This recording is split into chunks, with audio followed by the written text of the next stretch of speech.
a este momento que yo creo que es el momento que todos esperamos.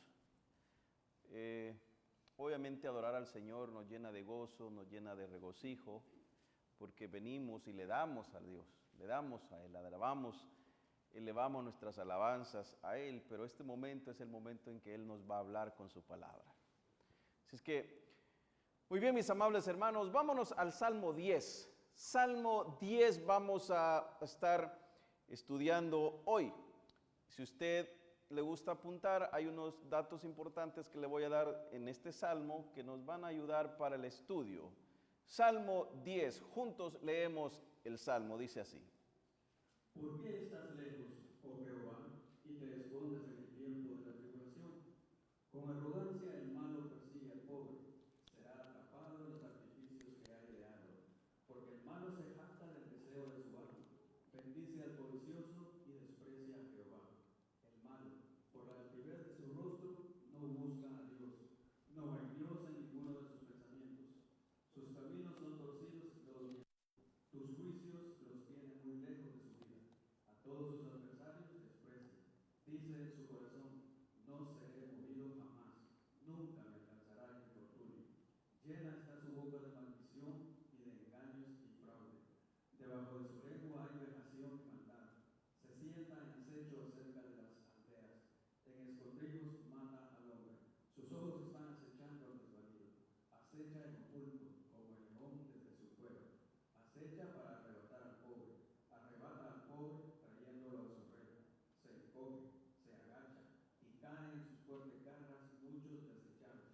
Dice en su corazón, Dios ha olvidado, ha encubierto su rostro, nunca lo verá. Levántate, oh Jehová Dios, alza tu mano, no te olvides de los pobres. ¿Por qué desprecia el malo a Dios? En su corazón ha dicho, tú no lo herirás. Tú lo has visto, porque miras el trabajo y la relación para dar la recompensa con tu mano. A ti se acoge el desvalido, tú eres el amparo del huérfano. Quebranta tú el brazo del hijo y persigue la maldad del malo hasta que no hayas ninguna. Jehová es rey eternamente y para siempre. De su tierra han perecido las naciones. El deseo de los humildes oíste, oh Jehová. Tú dispones su corazón y haces atento tu oído para juzgar al huérfano y al oprimido, a fin de que no vuelva más a hacer violencia el hombre de la tierra. Padre, gracias te damos por este momento que nos permites. Gracias por la oportunidad que nos das de poder abrir las Sagradas Escrituras y aprender de lo maravilloso que eres tú.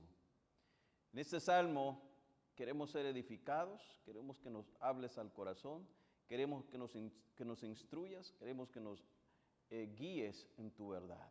Es en el poderoso nombre de tu Hijo amado, por quien te damos gracias. Amén y amén. ¿Pueden sentarse, hermanos?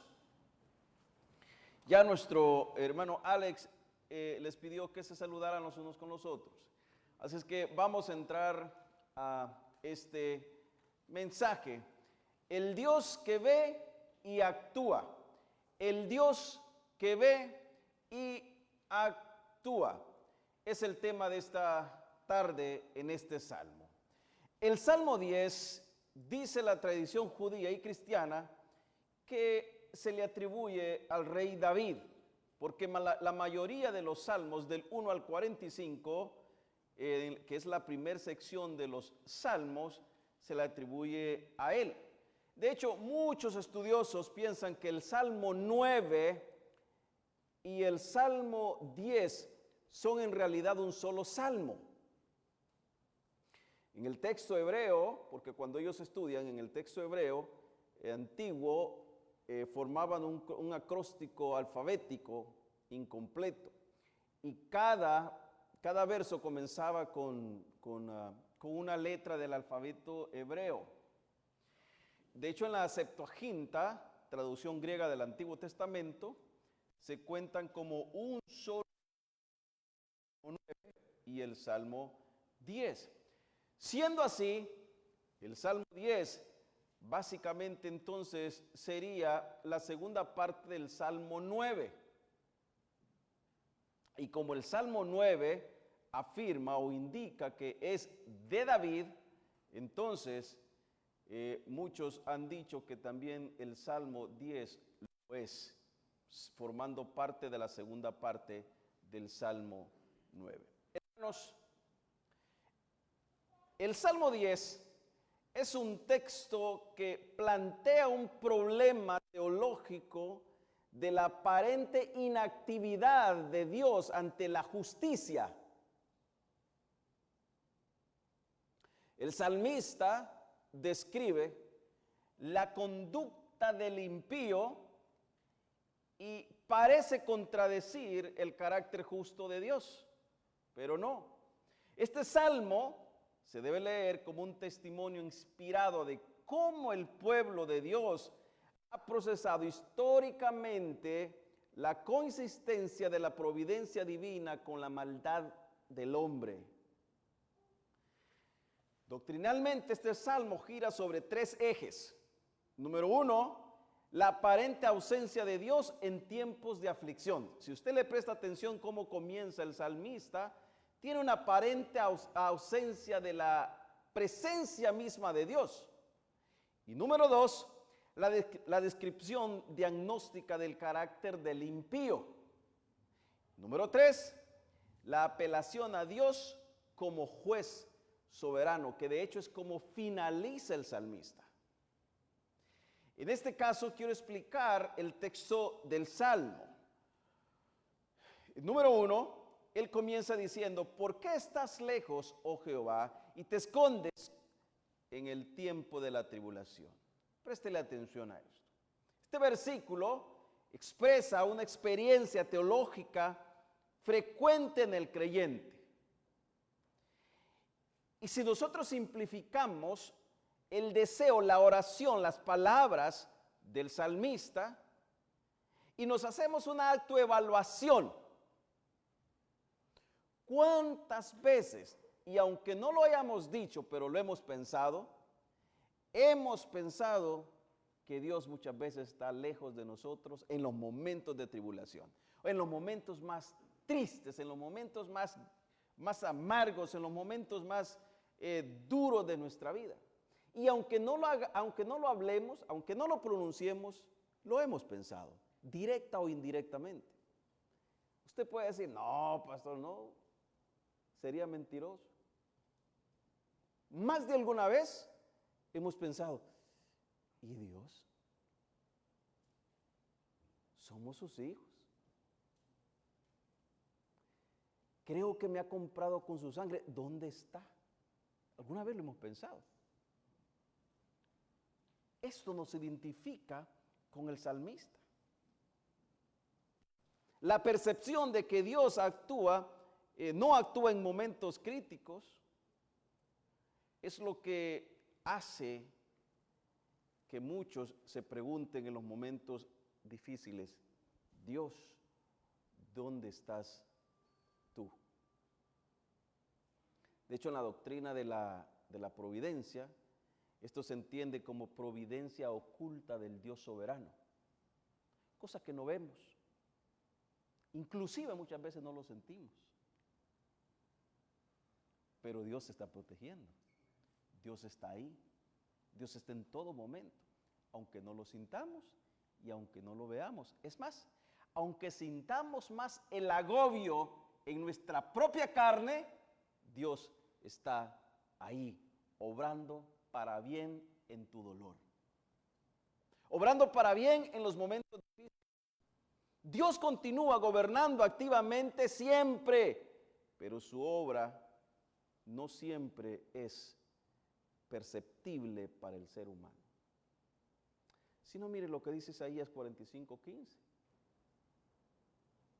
La pregunta no implica una negación de la soberanía divina, sino una petición de intervención inmediata por un dolor, por un sufrimiento, por algo que nos agobia, por algo que estaba agobiando al salmista. Él quería sentir el alivio y se enfoca y se redirige su mirada al Dios soberano Y dice, ¿por qué estás lejos? Me hace recordar las palabras de Jesús cuando estaba en la cruz del Calvario, en el momento más crítico de su humanidad. Levanta las miradas al cielo y dice estas palabras: Padre, Padre, ¿por qué me has abandonado? Pregunto yo, ¿había abandonado el Padre a Cristo Jesús? No. ¿Había abandonado Dios al salmista? No. En la carne, el salmista estaba sintiendo el agobio más duro de su vida. Y clama por una respuesta que creo que muchas veces desearíamos tener, una respuesta inmediata, ¿verdad? Algo que queremos ver resuelto, pero ya. A uno de los grandes predicadores que nosotros amamos tanto, se le dijo: bástate mi gracia, porque mi poder se perfecciona en tu debilidad.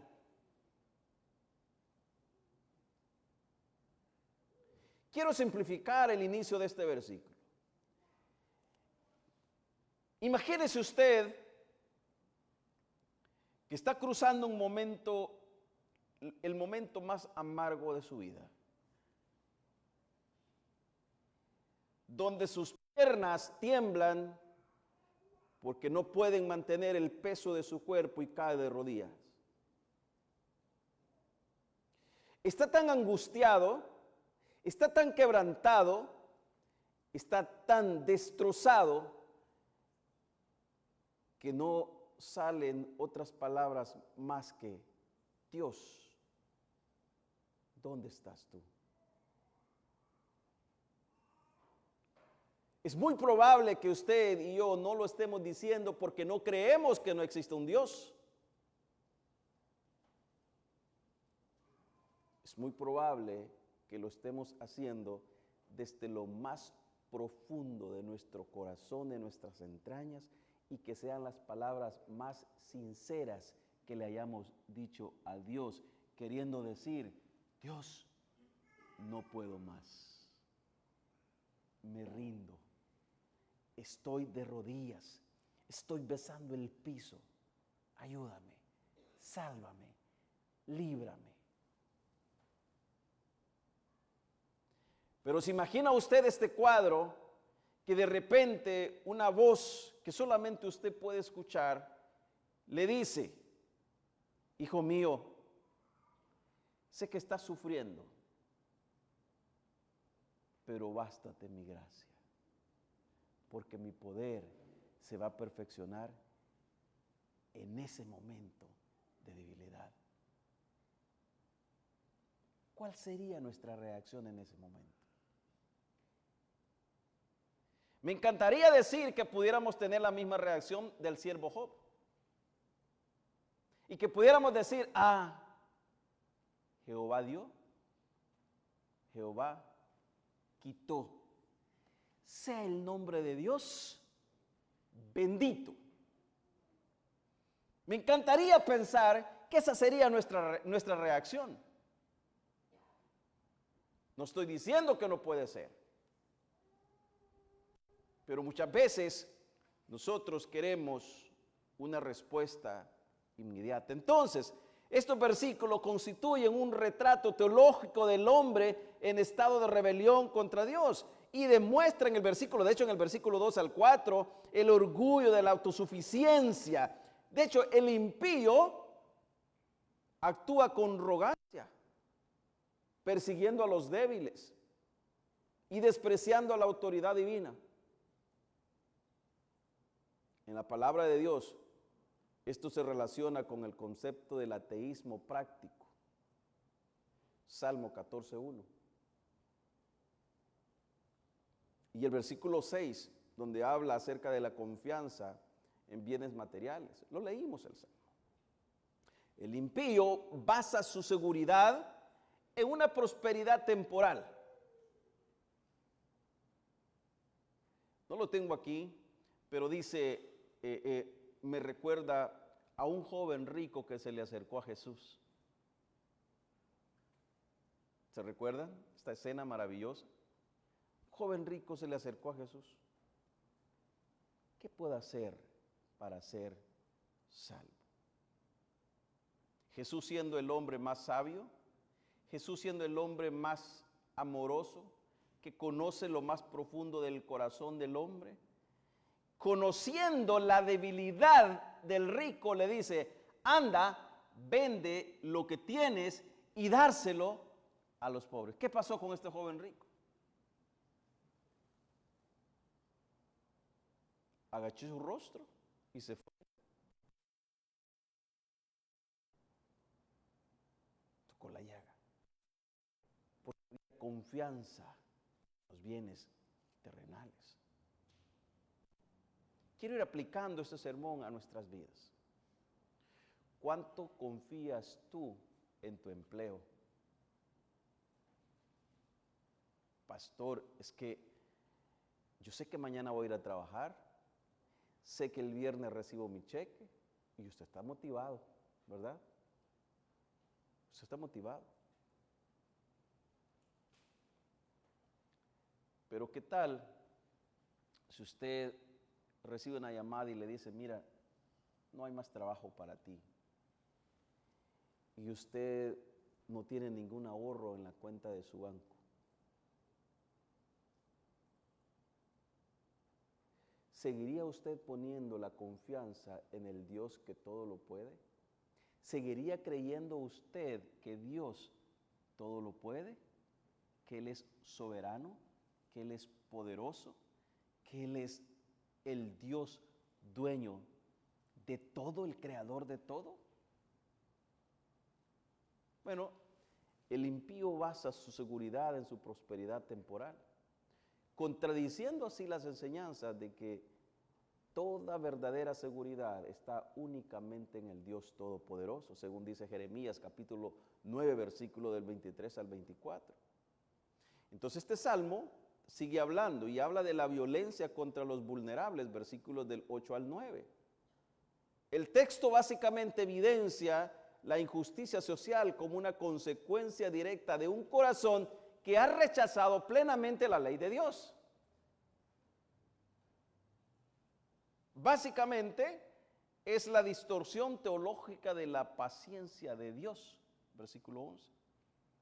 El impío interpreta la tolerancia divina como inacción o inexistencia, cuando en realidad la paciencia de Dios tiene como propósito conducir al arrepentimiento, según Romanos capítulo 2, versículo 4.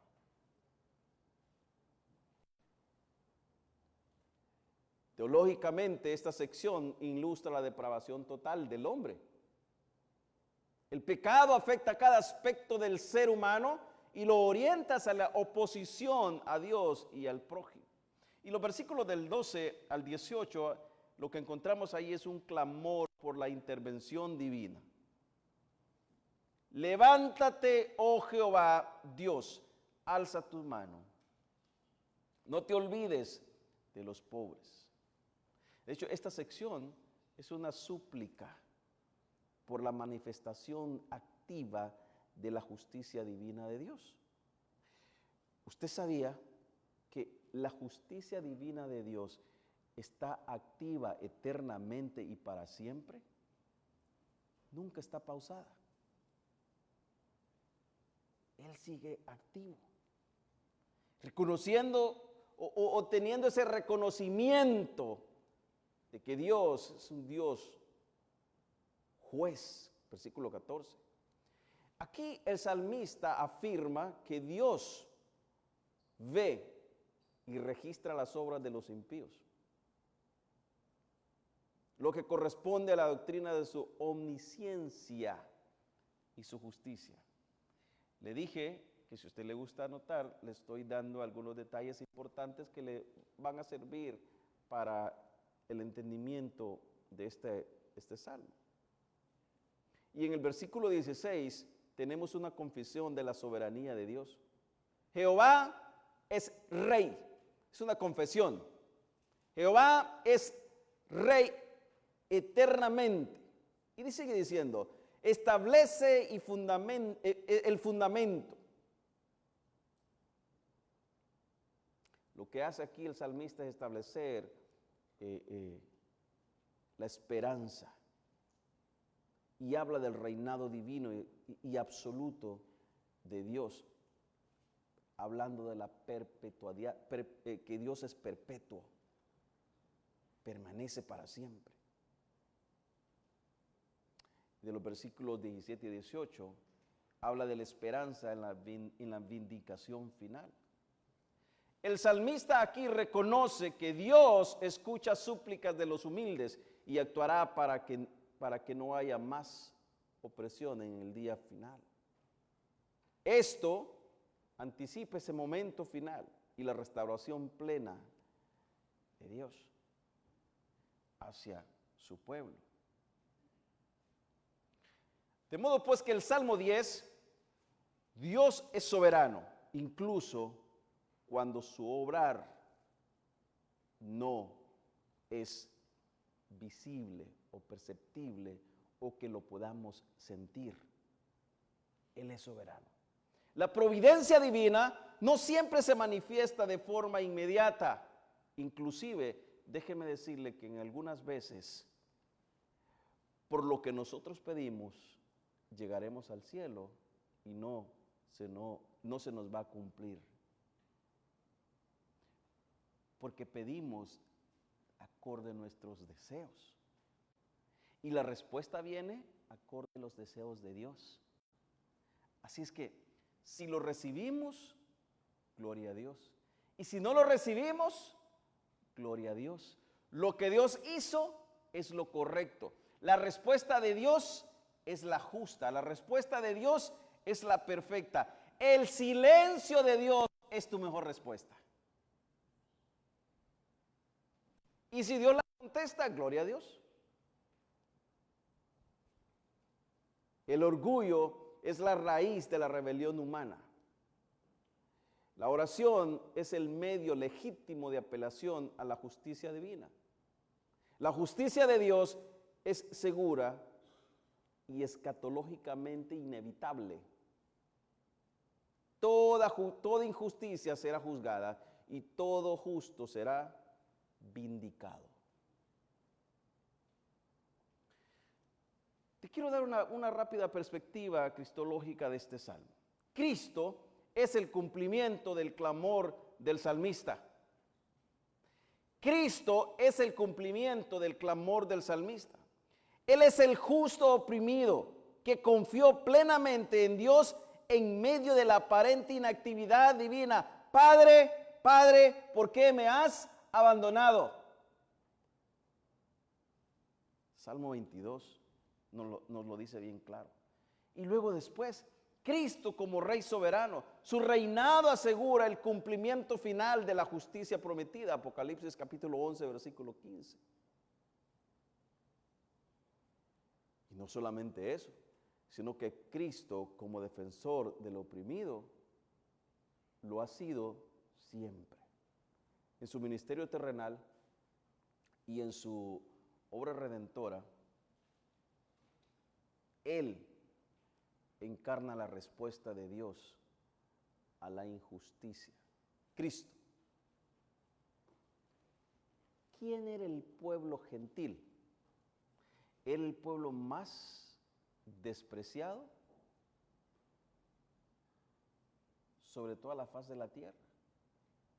Los judíos en específico creían que el gentil o los gentiles eran animales. Un animal cuyo cuerpo llevaba todas las enfermedades porque lo tenían como inmundo. De hecho, tenemos pasajes en el Nuevo Testamento donde inclusive los malos espíritus se encarnaron en animales, ¿verdad? El judío volaba rápidamente su mente. Ven. Pero luego Jesús reivindica todo este panorama y dice, yo no he venido por los sanos, he venido por los enfermos, los necesitados, los vulnerables, los que nadie los defiende. Yo he venido a defenderlos. ¿A defenderlos del pueblo? No. ¿A defenderlos de los ejércitos? No. Hermanos, a defenderlos de algo más, algo mucho peor. A defendernos de la gran ira del Dios Todopoderoso. Es decir, Cristo Jesús nos saca del mundo, nos pone en un lugar donde la ira del Dios Padre no nos alcanzaría más. Y nos hace libres. Nos libera totalmente. Bajo este contexto quiero que miremos este salmo. Introducción de mi sermón. El silencio que duele. El silencio que duele. El Salmo 10, iglesia, indica una pregunta que podría salir de nuestros labios o que podría estar a flor de piel en nosotros. Cualquier creyente en medio de una crisis puede decir, ¿por qué estás lejos, oh Jehová, y te escondes en los tiempos de tribulación? Versículo 1. Cualquiera de nosotros. No estamos exentos de decir, no, yo todo lo puedo en Cristo, aún estando bien quebrantado.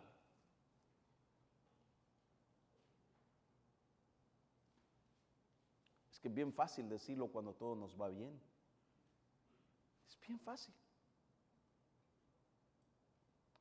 ¿Cuántos podemos decir que las misericordias de Dios han sido buenas para con nosotros? ¿Cuántos podemos decir que Dios ha sido bueno? ¿Sabe por qué podemos decir con gozo y regocijo en este momento que Dios ha sido bueno? Porque usted sabe que cuando llegue a su casa, si no quiere ir a un restaurante, tiene una refrigeradora llena de comida. Usted dice, Dios ha sido bueno, y cantamos aquel cántico que por mucho tiempo fue famoso diciendo, Dios ha sido bueno, pero porque sabemos en nuestro subconsciente que no nos hace falta nada. Pero ¿qué tal si en este momento tú estuvieras sentado aquí y no tuvieras nada que cenar esta tarde?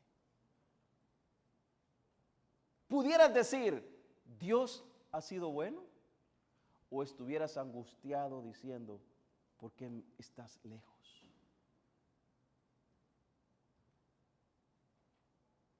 Y quiero decirte algo bien claro en este salmo. Esta no es una pregunta de incredulidad o de un incrédulo que duda de Dios, no. Sino de un hijo que no entiende por qué su padre no interviene de inmediato en su necesidad.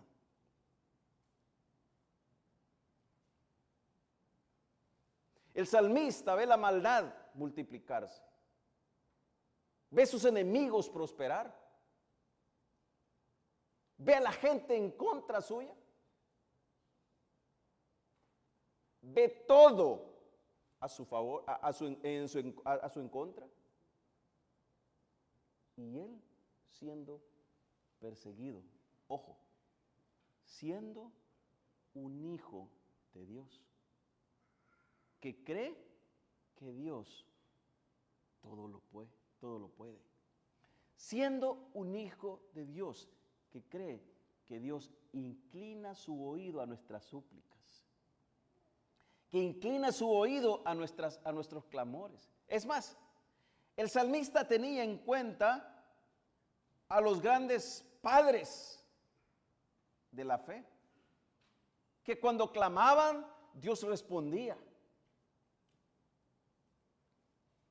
El salmista ve la maldad multiplicarse, el impío prosperar y el justo sufrir. hermanos, desde la perspectiva teológica, este es un problema que enfrentó la teodicea. Te lo explico. La teodicea es una rama de la teología y de la filosofía que buscan responder específicamente a esta pregunta: Dios, ¿dónde estás tú? ¿Dónde estás tú? Y la pregunta que se hace usualmente, o que se hace el mundo generalmente, y que es lo que Teodicea busca responder, es: ¿cómo puede existir un Dios bueno, omnisciente y justo si en el mundo existe el mal y el sufrimiento?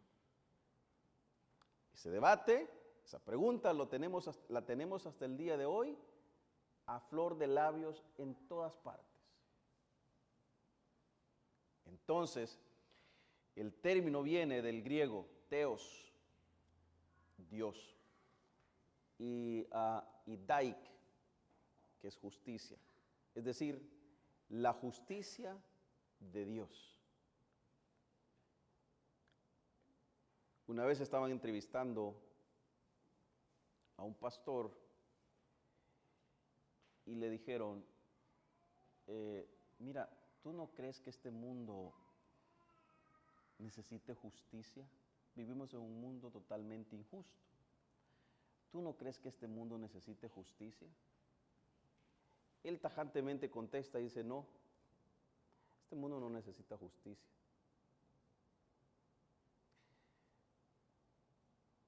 Si Dios hiciera justicia con este mundo, exterminaría en milésimas de segundo a todo ser viviente. Este mundo lo que necesita es misericordia. ¿Sabe qué, iglesia? Lo que tú y yo hemos recibido se llama misericordia.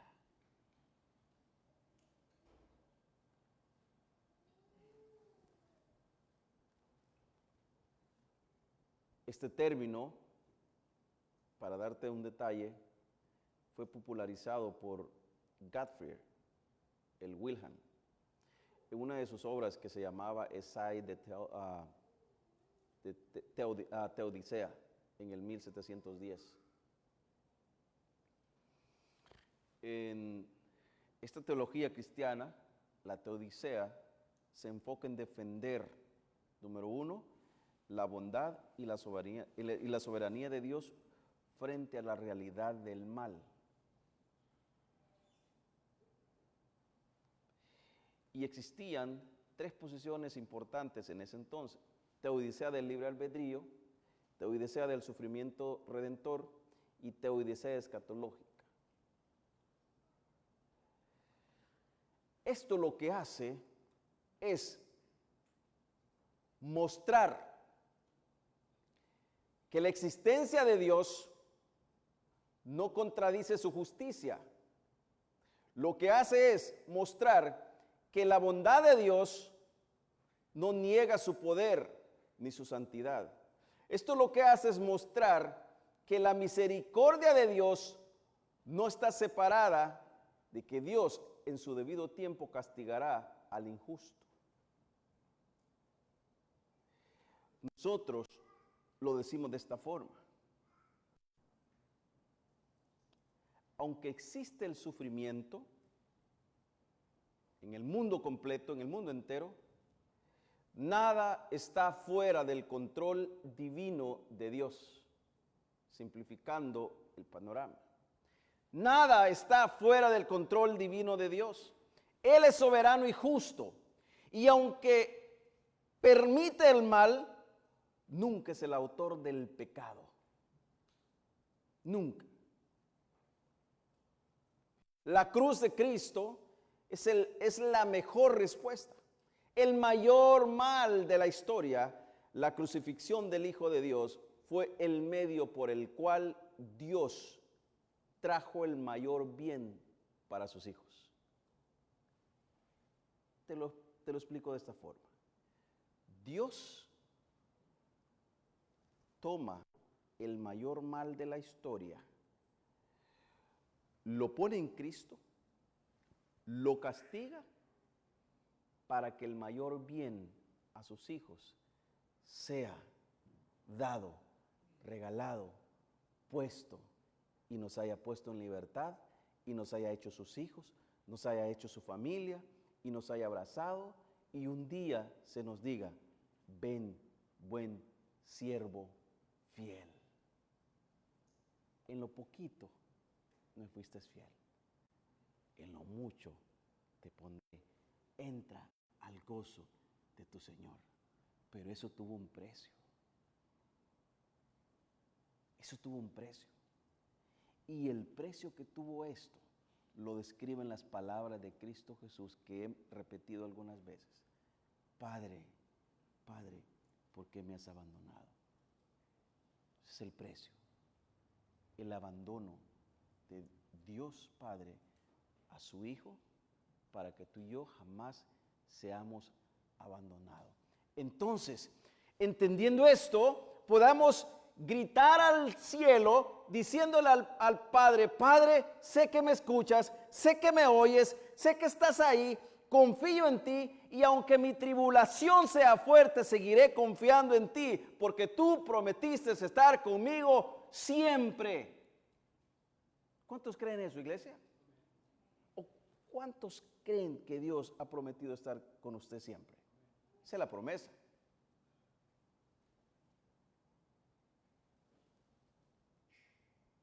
Mi confianza no está en entender todos los misterios, sino en creer lo que la Biblia enseña.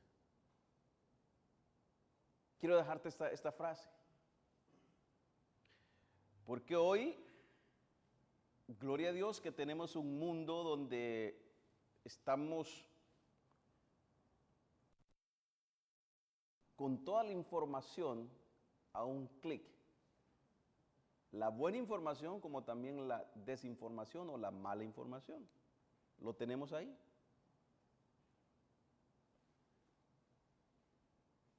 Gloria a Dios por ello. El problema que ha surgido es que como obtenemos información sin haber experimentado la gracia de Dios, nos envolvemos en un hambre que no es hambre del Evangelio, sino en un hambre mística de saber que hay más allá de esa información. Y comenzamos a indagar y a sobreanalizar, y al final aterrizamos en nuestras propias conclusiones, lo cual no es el Evangelio.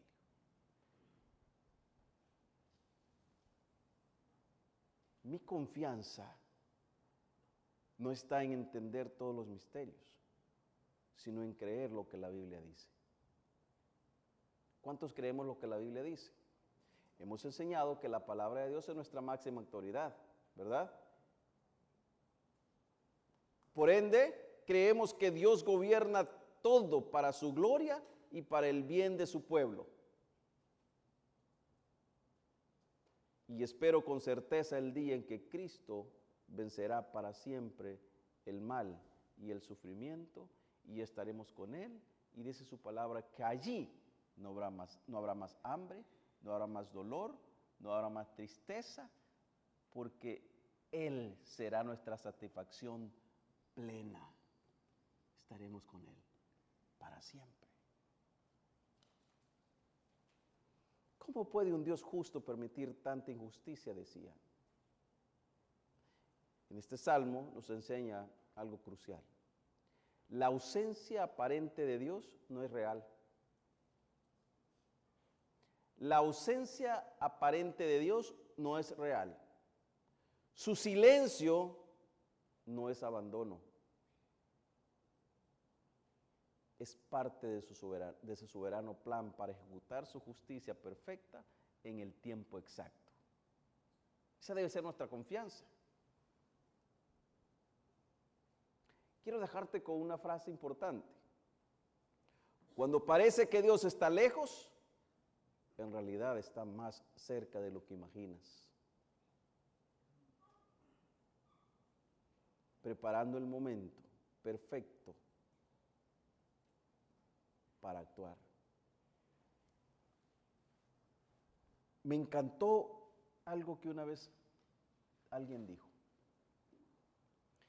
Dice la palabra de Dios que nosotros estamos en las manos de Dios, ¿verdad? ¿Creemos eso? Dice que estamos en las manos de Dios.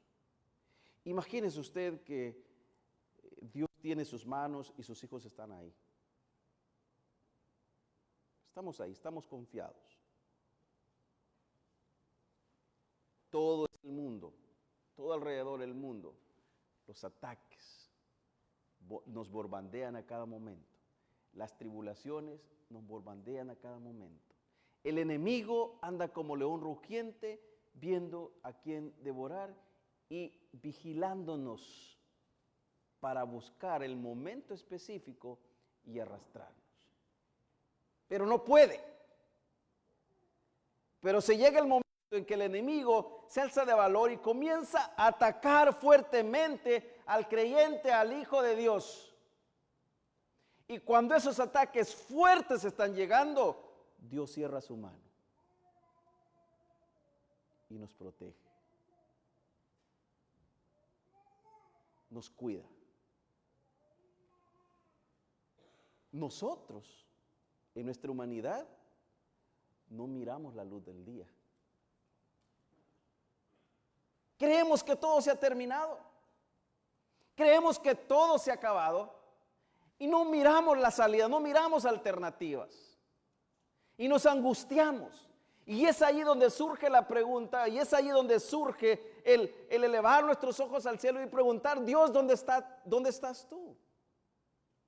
Mas sin embargo, Dios ha cerrado su mano para protegernos del enemigo. Llegará el momento en que Dios nuevamente volverá a abrir sus manos.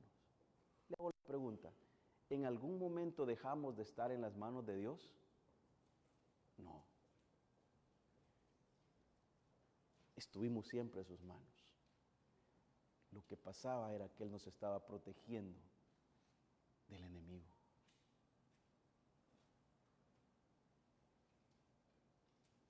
En cierta ocasión estaba Pedro. Y Pedro le había prometido múltiples veces a Jesús que Él le sería fiel. Y que llegaría inclusive hasta la muerte si era posible con Él. Jesús le hace una declaración: Pedro, escúchame bien, Pedrito. Satanás te ha pedido para zarandearte, para sacudirte.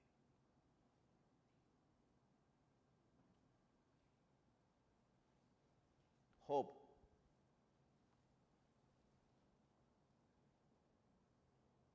con que no has considerado a tu siervo, haz con él lo que quieras, pero no toques su alma. Job estuvo angustiado, pero estuvo bajo la protección de Dios siempre. Luego se abrieron las manos eternas de Dios. Y Job volvió a ver la luz del día. Cuando Job volvió a ver la luz del día, Job dijo estas palabras: antes de oídas te había oído, mas ahora mis ojos te ven. Tu tormenta va a pasar, tu momento difícil va a pasar, y vas a volver a la luz del día, vas a volver a ver la luz del día, pero no porque tú fuiste fuerte, sino porque Dios estuvo siempre protegiéndote, guardándote, porque eres su hijo y le costaste la sangre de Cristo. Así que no temas, no te preocupes. Grita, llora, no tiene nada de malo. Inclusive dice la palabra que esas lágrimas un día serán enjugadas. Ese es el gozo. Entonces, rápidamente, iglesia, número 1, el aparente silencio de Dios, versículo 1, comienza diciendo, ¿por qué estás lejos, oh Jehová, y te escondes en el tiempo de tribulación? Aquí básicamente, iglesia, el salmista expresa el sentimiento de todo creyente que atraviesa injusticias. La sensación de que Dios está lejos. Pero la Biblia nos muestra que Dios nunca se oculta por debilidad o por indiferencia, sino que obra según el consejo eterno y soberano de Dios, según Isaías capítulo 55, versículos 8 al 9. Y como aplicación a este pasaje, la fe madura no es el que nunca pregunta, o el cristiano maduro no es el que nunca pregunta, sino la que sigue buscando a Dios, aunque te encuentres con preguntas sin respuestas. El cristiano maduro no es aquel que no pregunta porque lo sabe todo. El cristiano maduro es aquel que sigue creyendo y sigue teniendo la fe puesta en Dios, aunque sus preguntas no tengan respuesta. El silencio de Dios es una invitación a clamar más profundamente a aquel que todo lo puede.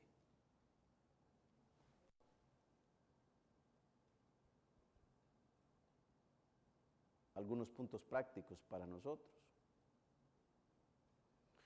No confundamos el silencio de Dios con su ausencia. 2, ora siempre con honestidad.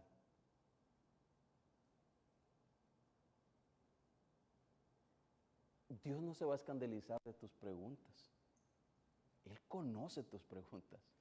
Él conoce lo más profundo de tu corazón. Y número 2, la soberanía y violencia del impío. Perdón, la soberbia y la violencia del impío, versículos 2 al 11. Su orgullo es un orgullo desafiante, que se muestra con arrogancia. Y no solamente eso, sino que este hombre malo persigue al pobre. El malo, por la altivez de su rostro, no busca a Dios. No hay Dios en ninguno de sus pensamientos. Porque de hecho, eso es lo que nos dice en el Nuevo Testamento. Aún se hicieron inútiles. No hay quien entienda, no hay quien busque a Dios. No hay ni siquiera uno. No puede entender, no puede ver, no puede percibir, no puede seguir el consejo de Dios porque está muerto. El orgullo es la teología práctica del impío. Póngale atención a eso. El orgullo es la teología práctica del impío. Vive como si Dios no existiera.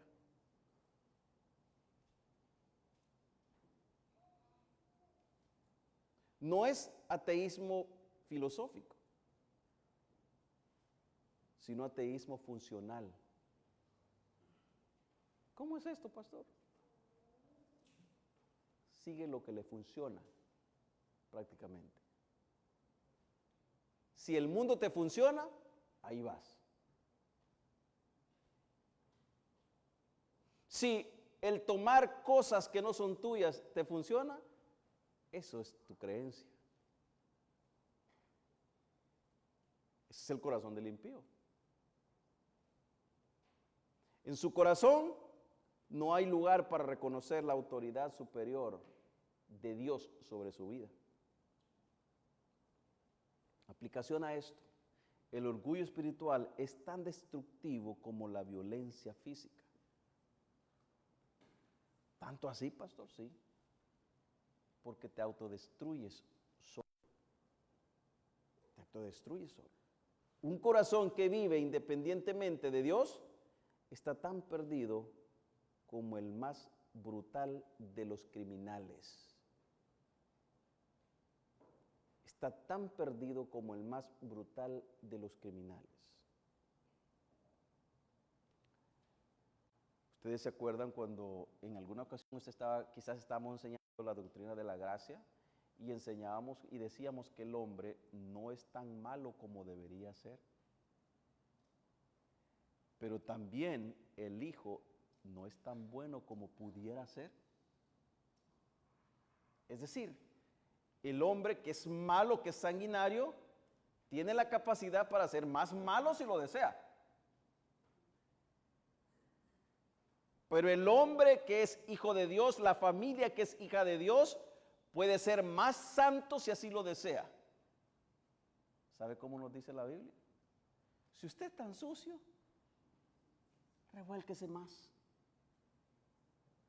Porque usted está sucio. Pero si está limpio, límpiese más. Eso nos dice la Biblia. Llena está su boca de maldición y de engaños. Esta es la conducta moral del impío. Desde afuera parece que todo le sale bien. El salmista, mire cómo lo ve el salmista. El salmista está viendo una vida de un impío desde afuera, ¿verdad? Entonces el salmista está viendo que el impío prospera, que el impío le va bien, que el impío le va de maravillas. Pero dice los versículos 5 al 7, llena está su boca de maldición y de engaños. Le va bien es por eso, por sus engaños, por sus maldiciones. Parece que todo le va bien, vive cómodo, seguro y confiado en sí mismo. Pero esta prosperidad no es aprobación divina, sino parte del juicio que se acumula para el día final. Qué terrible, ¿verdad? Nosotros podemos ver la acumulación de riquezas del impío que es maldiciente, que es hiriente. Y quizás algunas veces podamos decir, wow, ¿cómo le va? Pero déjeme decirle que eso es parte del juicio que se está acumulando en su corazón, en su vida para el día final. ¿En verdad, pastor? Sí. Mire lo que dice Romanos 2:5. Entonces, hermanos, ¿qué hacemos? Lo aplicamos de esta manera. Iglesia, no midas bendición por posiciones ni salud temporal. La prosperidad del impío es temporal y frágil. La bendición del justo es eterna y trae gozo. La prosperidad del impío es temporal y frágil. La bendición del justo es eterna y trae gozo. Es paradójico, porque el mundo no lo entiende. ¿Cómo es posible que este hombre, que esta mujer, esté siendo despedazada físicamente con su salud, pero pueda decir que siente gozo en su corazón? Es que no lo puede entender, porque esto se ha de entender espiritualmente. Y estos que se llenan la boca, que están bien, su ataque es constante en contra del vulnerable, según nos dice el versículo del 8 al 11. Se está al acecho, como león desde su cueva. Dice en su corazón, Dios ha olvidado, ha encubierto su rostro, nunca lo verá. Pobre el inocente, el frágil, el quebrantado. Ni siquiera se apiada porque no tiene un corazón piadoso. No puede, al contrario, lo que hace es que su corazón dice, Dios se ha olvidado de él. Dios ha encubierto su rostro, nunca lo verá. El impío se aprovecha del débil creyendo que no habrá consecuencia. Yo quiero decirte que este pensamiento es una blasfemia. Asumir que el Creador ha cerrado sus ojos es una blasfemia.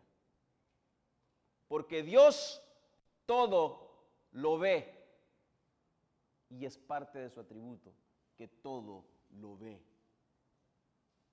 Nadie se puede esconder de su mirada. Nadie puede estar lejos de su alcance. Nadie puede decir, Dios no me ve, porque Él todo lo ve. Apliquémoslo de la otra forma.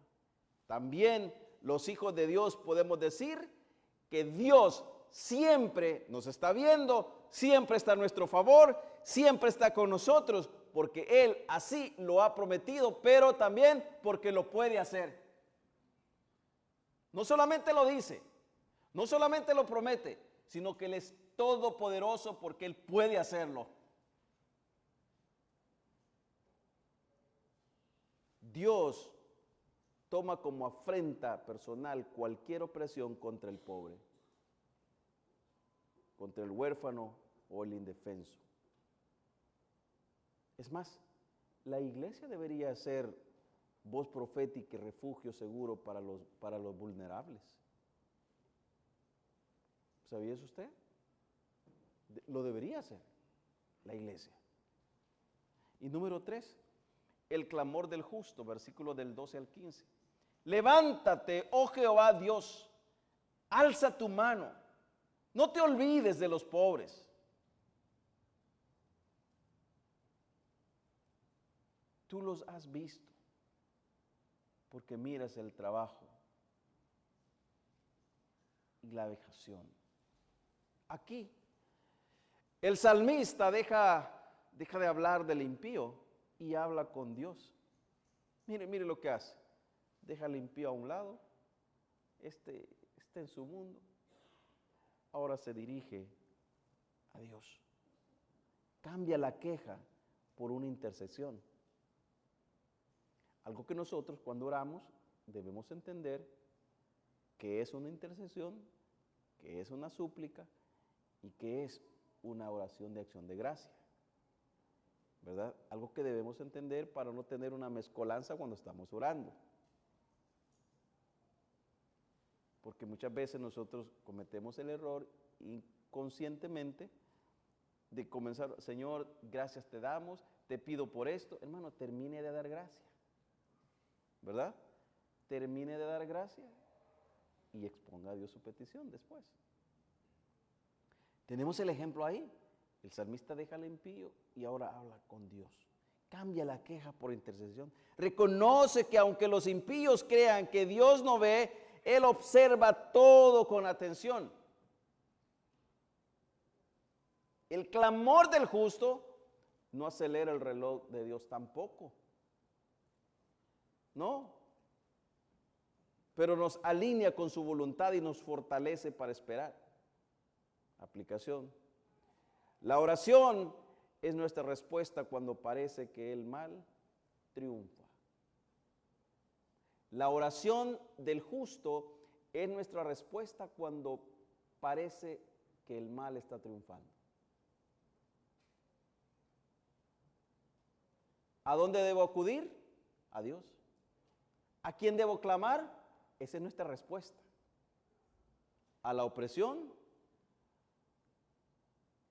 ¿Al que nos señala? ¿Al que nos critica? ¿Al que nos juzga? ¿Al que nos apedrea? Nuestra respuesta a eso no es frontal contra aquel que nos acusa. Nuestra respuesta es la oración con Dios. Esa es nuestra respuesta. Orar no es gritar al vacío, sino apelar al juez del universo, del Dios Santo. Y número 5, la certeza del reinado divino, versículos del 16 al 18. Jehová es rey eternamente y para siempre. Esta es una declaración de la soberanía de Dios. El salmista ha hablado del impío, le ha clamado a Dios y ahora hace una declaración acerca de de la certeza, de la soberanía de Dios, de quién es Dios. Y él dice que Jehová es rey eternamente y para siempre. Y lo exalta, porque dice, el deseo de los humildes oíste, oh Jehová. Ojo el detalle, ni siquiera dice, escuchaste el clamor de los humildes. Dice el deseo de los humildes, haciendo énfasis a la soberanía completa, eterna de Dios. Es decir, lo que el salmista está diciendo aquí es, Dios, aunque nosotros no te clamemos, aunque nosotros no te digamos, aunque el que está abatido, que es tu hijo, no tenga fuerza para elevar su voz, tú conoces su deseo. Ese es el Dios soberano, a que nosotros amamos. Por eso dice su palabra, que no está la palabra en nuestros labios cuando Él ya la conoce. Él conoce nuestros deseos, Él conoce nuestros pensamientos, Él conoce todo de nosotros porque Él es nuestro creador, iglesia.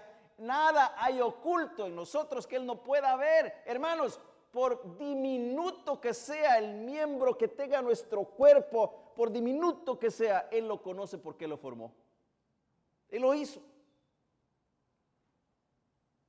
Y Él lo ve. El salmo, que comenzó con un ¿por qué?, termina con una confesión de fe. Lo que me hace ver es, entonces, que lo que el salmista está diciendo atrás no es una pregunta de incredulidad de un impío, sino más bien un clamor de hijo a padre. ¿Cuántos de aquí somos hijos? Todos, ¿verdad? Un día, usted pudo decirle a su padre, Padre, ¿por qué estás lejos? Pero esas palabras no implican que su padre ha dejado de ser su padre, o que en un tiempo de dificultad su padre no puede extenderle su mano.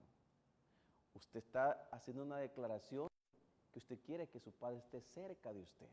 Si quiere sentir ese abrazo en ese momento. Pero no indica que usted está siendo incrédulo, que esa persona no es su padre. Entonces el salmista es lo mismo, porque al final él cambia el porqué y termina con una confesión de fe. El salmista no ha visto todavía la justicia ejecutada, pero descansa en que Jehová es el rey y que Él cumple su promesa. La soberanía de Dios significa que ningún acto de injusticia escapa a su control. Eso es lo que implica. Y que toda maldad será juzgada en Cristo, de sus hijos.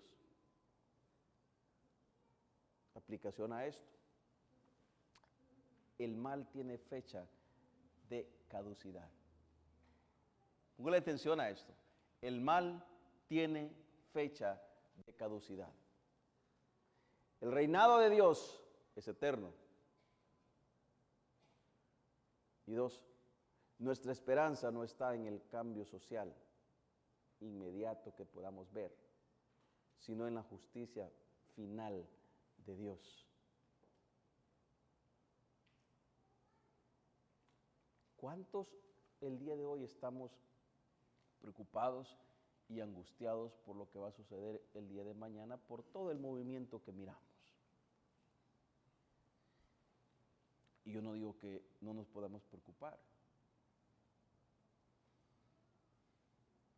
pero quiero dejarte algo bien claro aquí.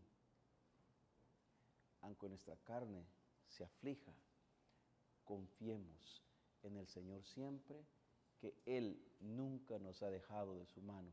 Y aunque le clamemos y aunque nuestro clamor sea, Dios, ¿dónde estás?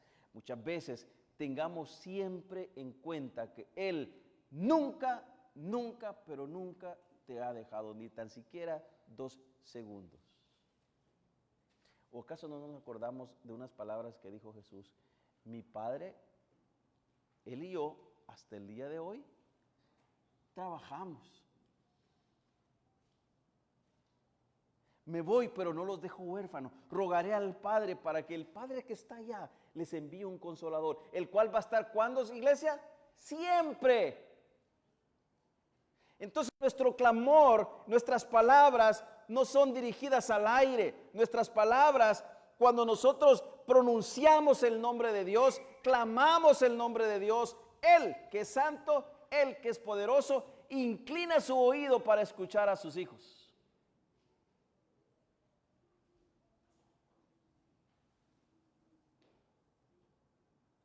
Quiero terminar con una conclusión muy bonita. El Salmo, este Salmo 10,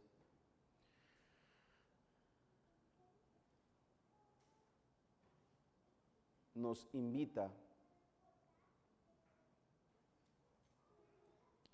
a que no confundamos el momento pasivo de Dios con el abandono.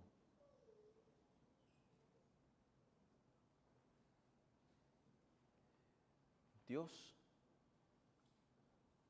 en su misericordia, en su amor y su fidelidad, nunca abandona a sus hijos.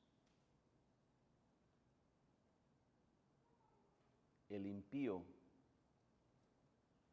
un día experimentará el abandono completo de Dios. Y es curioso, porque inclusive el impío, en su mayor depravación, recibe el favor de Dios. Sí, ¿cómo así, pastor?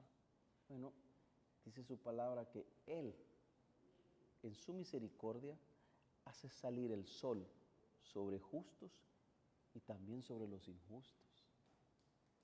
Hace que la tierra que Él creó dé fruto para el justo y que también lo disfruten los injustos. Pero llegará un momento en que esa justicia, que ese favor de Dios se inclinará únicamente para sus hijos y nos deleitaremos en Él, y el impío recibirá la ira de Dios y vivirá eternamente siendo castigado, y ahí será el lloro y el crujir de dientes, porque no habrá gracia sobre él, sino que la ira de Dios castigará cada espacio de su cuerpo, cada momento, cada segundo será torturado con la ira misma de Dios, mientras que usted y yo estaremos gozando eternamente y para siempre en la presencia de nuestro Señor y Salvador Jesucristo. Así que no nos confundamos o no confundamos la pasividad de Dios con la ausencia. Y tengamos en cuenta siempre clamar. Sobre todas las cosas, tener confianza en ese Rey. Iglesia, no vivas por lo que ves. Vive por lo que sabes de su palabra. Cristo reina y un día toda injusticia será barrida. Mientras tanto, sigo orando, esperando y defendiendo al débil. 3 aplicaciones rápidas. Cuando Dios parece ausente, recuerda que su silencio es estratégico y no abandono. 2. La justicia presente no es evidencia de derrota, no es evidencia de derrota divina, sino parte del escenario temporal antes de su intervención. Número 3.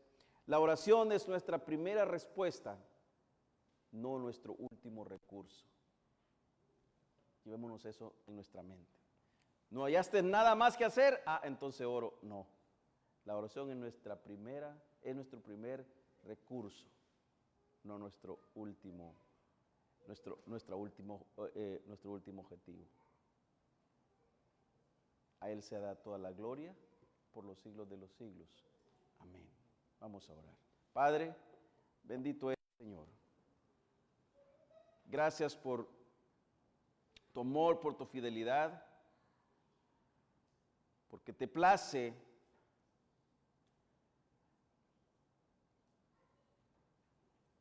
amarnos, porque nos cuidas,